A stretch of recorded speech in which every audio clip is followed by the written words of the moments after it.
It is estimated that nearly 1.8 million children between the age of 6 and 17 years who should be in school are out of class in different parts of the country for one reason or other.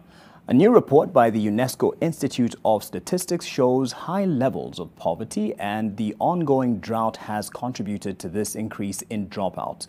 NTV's Ruth Sarmoy highlights some of the affected regions in the country, as well as efforts by the government to bring back the students.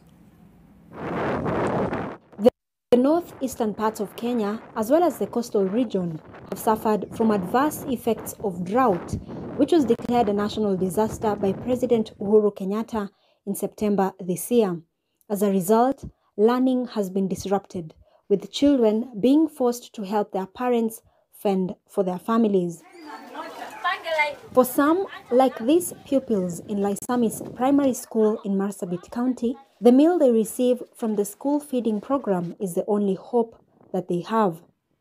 With pastoralism as the major economic activity in the region, the arising intercommunal conflicts now spell doom for learners here. We are currently going through conflict between communities, and there are areas that have resources, both pasture and water, but we cannot access because of that conflict. Tuko na changamoto ya insecurity kama vile community wenye huwa wanafuga, mwingine anataka kufika kambini kufuga. Unajua hapa pasture haitoshi, so inakuwa conflict between those two communities. Watoto kufika shule ni ngumu. Some schools have been forced to accommodate other children by providing school feeding programs. Walimu wanasumbuka na kupata maji ya kupika na maji ya watoto kunywa, shida ni mingi. So tunaomba kwa unyenyekevu, shule yetu tafadhali, mukiangalia watoto, mumeangalia wazazi na mumeangalia wananchi yote. A report by a joint task force involving the Ministry of Education and the United Nations agencies indicated that 47% of children aged between 15 to 18 years are out of school in Marsabit due to drought, early marriages, pregnancies, cross-border and intercommunal conflicts. Similarly, some parts of Baringo County have started to feel the effects of the drought. At Katikit Primary School in Tiati, the school is deserted as pupils are being forced to walk long distances in search of water. Area leaders are appealing for the reintroduction of the school feeding program to encourage pupils to stay in school.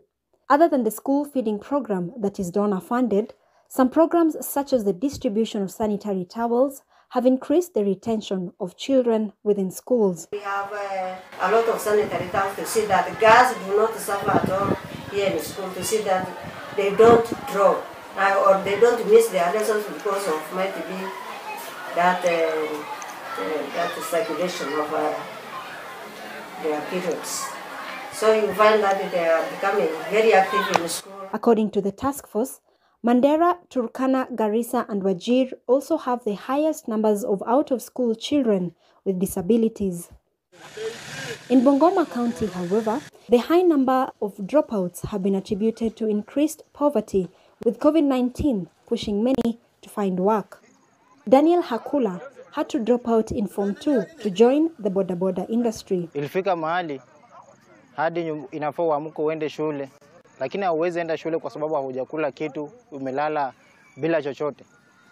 Ikabidi niingilie sekta ya kuendesha bodaboda. Returning to school for some may be a hard task due to responsibilities that have come their way. Ningependa kusoma, lakini je, nikirudi shule kusoma, ni nani atalinda familia yangu? Ukiangalia sahi, mimi niko na bibi na niko pia na mtoto, na bado wazazi wangu wananitegemea mimi. The Ministry of Education has now rolled out the second phase of the campaign dubbed Operation Come to School, which seeks to bring back 250,000 children to school, including those with special needs, to access quality-based education. 1 in 6 young people of school age across the globe are not in education, and there is more than 258 million children. And 6 out of 10 are not acquiring basic literacy and numeracy after even several years of school. We know that children who miss out on school are also exceptionally vulnerable. The first phase of the Operation Come to School was done in 2018, where 350,000 children were taken back to school. Ruth Sarmoi, NTV.